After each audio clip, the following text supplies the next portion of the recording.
Hey guys, what's up? Today I want to go over my favorite baits for wintertime fishing. I'm going to start you off with some moving baits that I use to locate fish, and then I'll go on to the baits that I use once I locate them to try to pound in there and catch every fish in that area. Now, wintertime fishing is what I consider around here. Once that water gets 55 degrees and below, the fish, I mean, the top water bite's pretty well over, and you have to slow down. You have to slow your presentation down.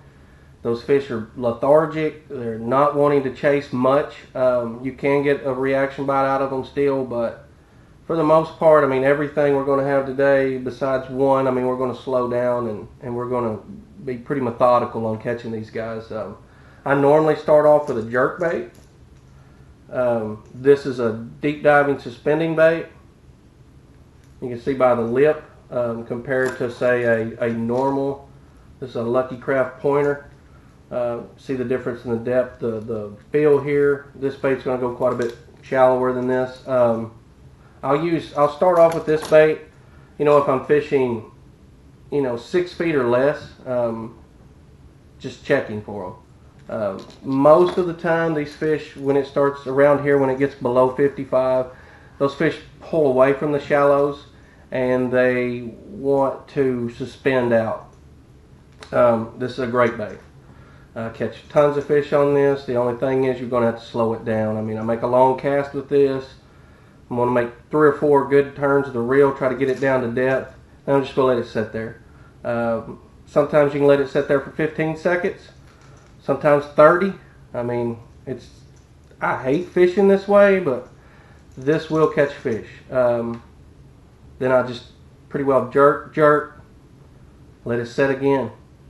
We're going to go into detail on each one of these baits. I'm going to try to get some underwater footage and go into detail on each one. Right now, I'm just going to kind of give you an overview. So, jerk bait, definitely a good one if you're looking for fish, trying to locate. Second bait I like to use a lot is a Rapala Shad wrap. This is a 7. You can see on the bill. This guy here, smaller. It's a 5. You can see the difference. Basically, it's just depth difference. I throw these. They're super light baits. They got a tight wobble, but it's a good slow. If you haven't fished with it, you need to try them out. I normally have to throw these on spinning tackle, 8 to 10 pound test. I try to get by with as light as I can. I have thrown them on 6.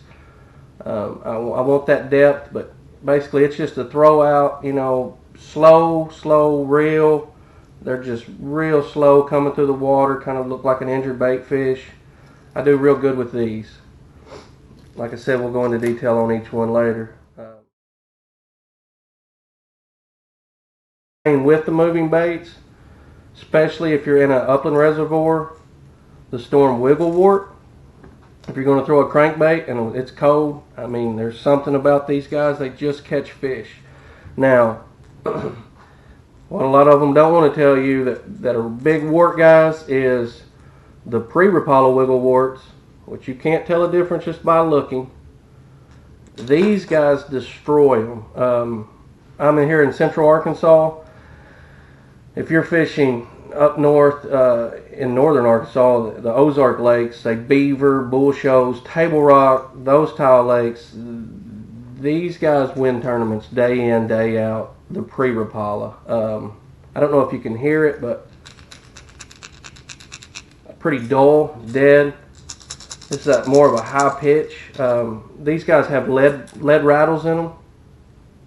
And also you'll notice, I don't know, I'm sure you can't see it, I'll show you in other videos, but when they was pre-Rapala wiggle warts, when they would put the modes together, they just didn't mount up right. They just didn't match.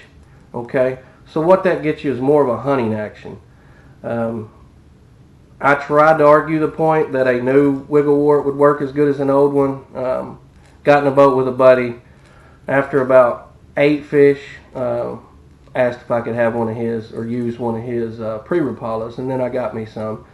They are super expensive for my taste. I mean, They'll normally run $20, $25. You can get them.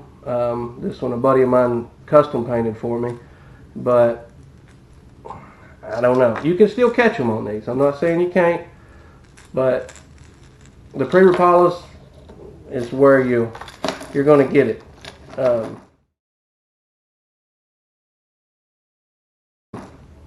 All right, so those are more of what I use. Oh, also single tail grub. Like I said, when those fish want to suspend out, it's hard to beat a single tail grub.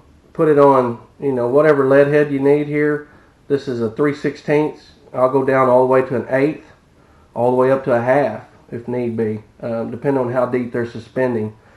What I do with this, I normally throw it on spinning reel, and I'm going to figure out how fast it's going to fall. You can just drop it beside the boat, count it down till you think it gets to a foot. If it takes about a second, those fish are suspending out 10 foot of water. I see them on the graph. I'm going to throw it out. I'm going to let it get down to that depth, and then I'm just going to slow reel in.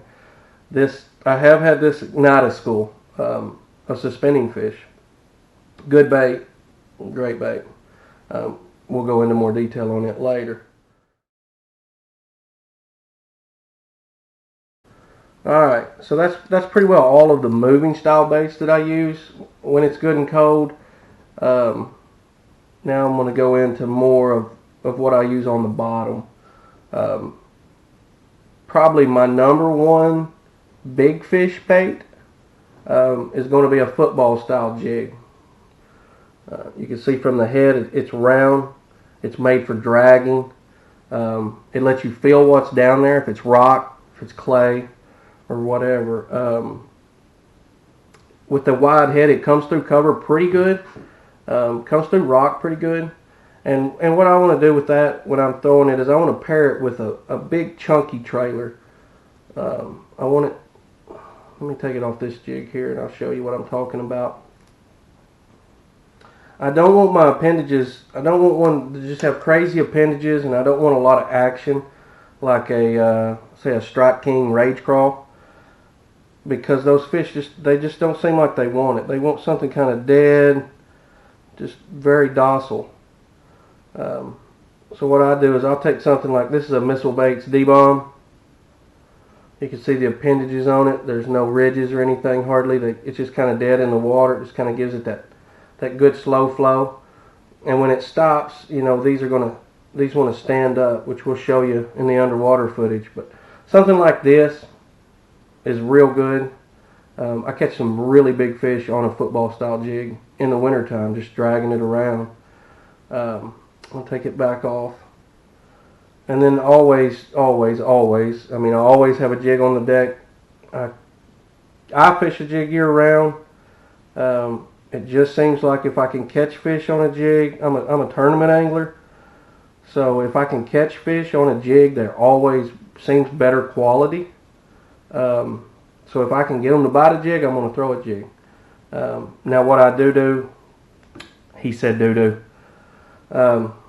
But what I do in the wintertime, I'll put on the same style trailer. I don't want a lot of action. And I like throwing it with a creature style bait, because see, when I push that up, see how it flares this jig out? Okay, that's giving that jig some shoulders. So when I throw it in the water, that thing's going to descend, and when it descends, it's going to descend slower because of the big shoulders, the bulk of the bait. So these fish are real lethargic. I want something coming through the water, call them slow. I want them to get a good grab at it. I don't want it just plowing down through them. I mean, I do at certain times of the year, but not in the winter. I want it good and slow. So a jig, I throw them year round. I don't know.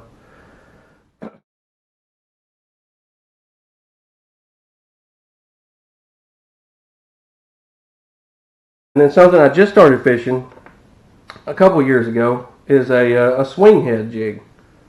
Let me take it off here and show you what it looks like just by itself, and then I'll show it with it rigged up. This is one that I make myself. You can get them. Gene LaRue, I believe, come out with it. The company, Tommy Biffle, kind of designed it, helped design it. And basically, it's that football style jig. I get way more bites on this than I do with a football style jig. It seems like the quality's a little better with a football jig, but I mean, I've caught some really, really nice fish on this. And when I'm rigging it, I just want to come in about 1/4 inch.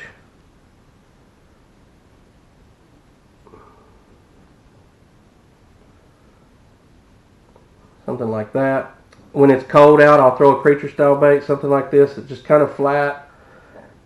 You could throw anything on one of these. I've threw them with 10-inch monster worms, crawdad style baits, a rage crawl, lizards, about anything. But this is deadly. If you haven't tried a swing head jig, I mean, get out there, get you some of them, try them. There's several different ways. I mean, when it's cold like this, basically I just throw out, let it hit the bottom, I'm going to drag it back. But we'll go into way more detail on these killer bait. And then if the bite is just absolutely tough and I can't catch them with any of these, and I'm in a tournament or just out fun fishing, I mean, I still want to catch them. That's when I'll go to a shaky head. If you haven't fished a shaky head, you better get some. Basically, it's just a lead head. You can get them. They offer them tons of different ways.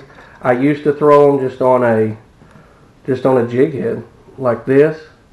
Now they've come out with these screw locks. I really like the screw locks. Basically, what we're going to do, I normally fish it with just a straight tail worm. This is a Zoom Finesse worm, watermelon red. I mean, colors, you just have to decide on your colors. I'll go over that too later, what I use. But you just screw it on this screw lock.